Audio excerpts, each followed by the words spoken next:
This is Bishop Tavis Grant, the National Field Director for the Rainbow Push Coalition, here with Reverend Jesse Lewis Jackson, our national founder and president, along with the new chapter president of our Tulsa Rainbow Push chapter here.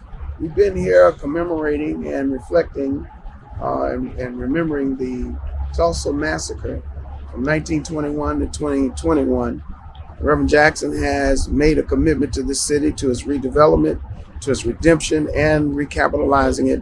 And our new chapter president, along with our national spokesperson, Jonathan Jackson, this is the Right Reverend Pastor Robert Turner of the Vernon AME Church, historic church here on Black Wall Street.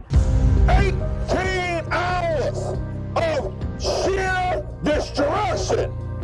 18 hours of men fleeing for their lives. Hundreds gathered outside historic Vernon African Methodist Episcopal Church. It was nearly destroyed in the race massacre. Reverend Jesse Jackson acknowledging 100 years later that the country still hasn't reached true equality. Do not give out, do not surrender, we keep hope alive. Some say when you get a chance to be where history happened, it is like you are a part of it.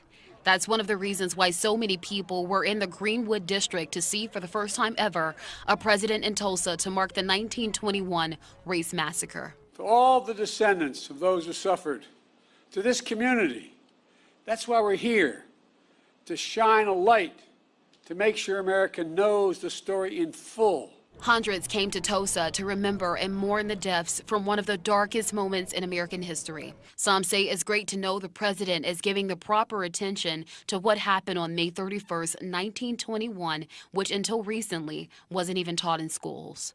My fellow Americans, this was not a riot. This was a massacre.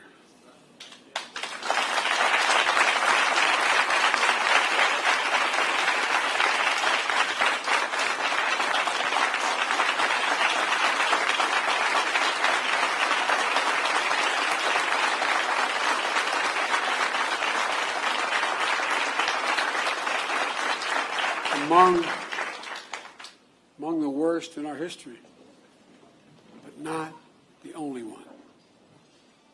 And for too long, forgotten by our history.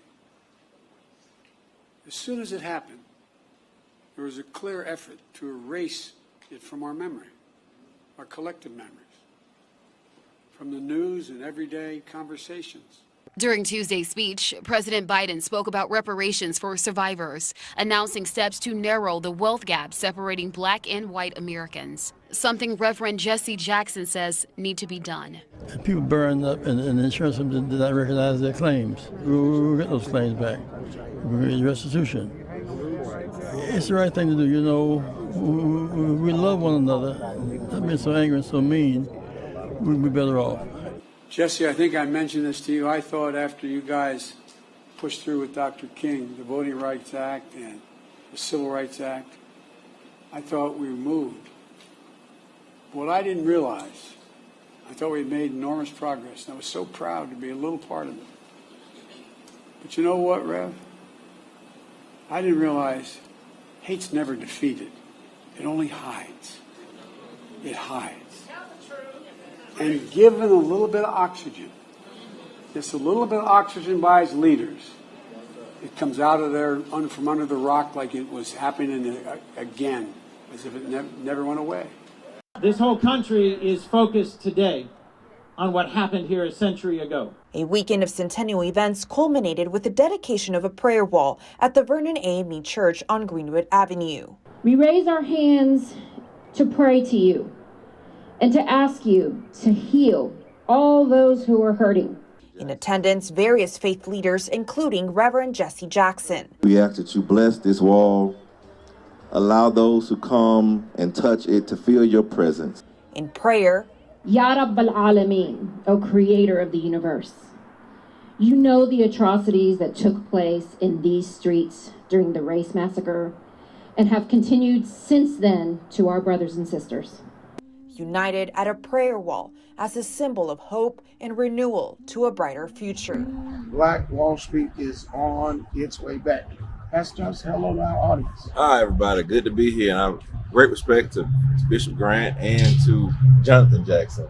Jonathan, you've been here and we've made tours. We've met with several people. The impact that this is having yesterday, hearing the president, Reverend Jackson being referenced, and the work of your father.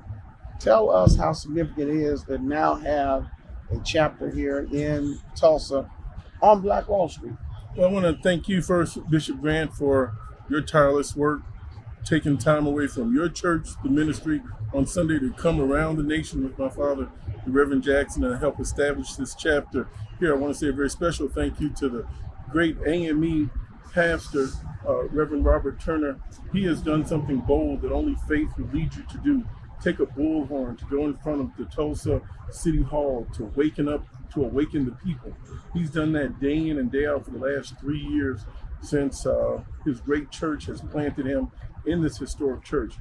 He saw the 100th year anniversary and wanted to find a solution that he could tell you more about. And he saw a wall, the last surviving physical structure from the bombing that took place. And he had a big, bold, imaginative idea.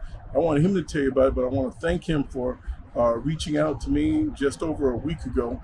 And as his plans were coming together and he knew the president of the United States was coming and he knew celebrities were coming, he says, "But where is Reverend Jesse Jackson?" And he called and says, "It won't be complete unless I can reach out, and if the Reverend is able to, whatever accommodations I need to make necessary, I want to bring to Reverend Jesse Jackson, our missing link, the person that's held it all together, that pushes us towards the future."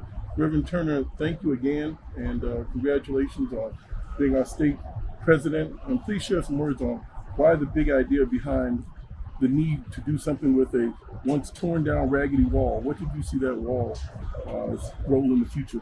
Well, first of all, I want to thank you for being here. It means a lot to myself personally and the Tulsa community to have the preeminent organization for social justice and civil rights, RainbowPUSHCoalition, be here in Tulsa. I'm grateful for all the work that you and your father do, and for you also, Bishop Grant. And so what we had at Vernon was just an exterior wall that was really deteriorating, and we put some stucco on the outside of it to make it more fire retardant after the massacre, because obviously folks don't mind burning down churches. And so the vision God gave me after doing several tours of this church and this community was to have a place for people to go where they could take their burdens, where they could take the anguish they were feeling from learning this traumatic history, and to find a place of spiritual renewal. And not just let it be a space for Christians only or members of our church only, but open up to the world. Because honestly, racism is not just something that is owned by Christians, or you have racism in every religion and creed. And so this will be a prayer wall this is a prayer wall now for racial healing for all faiths and all backgrounds to come. And the inspiration came actually from the Wailing Wall in Jerusalem, where the Temple Mount that survived. And this is our Temple Mount. This is where we saw trauma and were wailing 100 years ago today.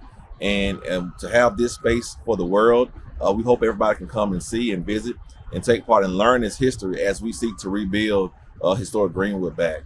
Well, we're excited about the future, and we thank God for the work and legacy. 55 years, the work and legacy of Reverend Jesse Louis Jackson. You see the address at the bottom of the screen, www.rainbowpush.org. You can call us at Dr. King's Workshop, our national headquarters, 773-373-3366 on your dial, or subscribe to our YouTube channel. Hit us on Twitter and Instagram. We are keeping hope alive, and Tulsa is on its way back. We want to say to the victims that we had an opportunity, the survivors, 107 years old, Jonathan, Viola Fletcher, keeping the torch high and keeping our dignity and our righteous indignation to turn this around. God has truly given us beauty for ashes, and we're keeping hope alive.